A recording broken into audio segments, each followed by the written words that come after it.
On the Monday after Easter, as per tradition, the local Franciscan and Catholic community, together with many pilgrims, gathered to celebrate the manifestation of the risen Lord at Emmaus al-Kubebe, in the place where the memory of this encounter between Jesus and Simeon and Cleofa is commemorated.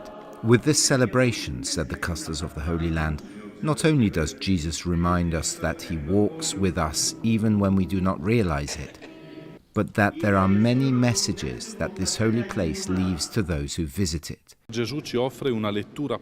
Jesus offers us an Easter reading of everything that happens, even in difficult negative experiences, even in those of suffering and death. Jesus tells us that if you do not read in the light of Easter what happened to me, you do not read in the light of Easter what happens to you.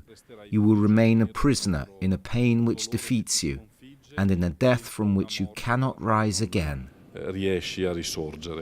This is an opportunity that allows the small shrine, which is difficult to reach during the year because of the separation wall, to be filled with hundreds of faithful. Welcome to all the pilgrims who came here today to participate in our feast here in Emmaus al-Kubebe. There is a crowd of people who came despite the bad weather, which does not help, but faith helps to overcome all the problems. Less and less pilgrims. I'm sorry for the community of friars who live here. It is very difficult. I always pray for them to trust in God, to persevere in staying here and to guard this holy land. Now it is a liberation, because now you can reach Emmaus al-Kubebe. Now you can reach the real Emmaus, the evangelical one, touching closely and living the fifth gospel.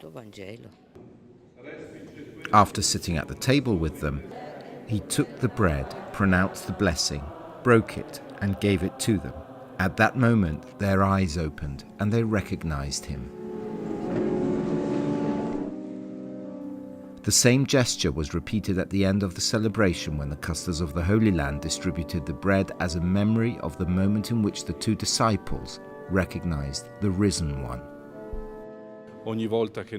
Every time we break the bread, Jesus is present in our midst. Even when we break the bread with the poorest and those who need it most, Jesus makes himself present. Once we have recognized Jesus, we must rush to proclaim him to others. We must not be afraid, even if the night has already arrived. We must set out again and say, I met him.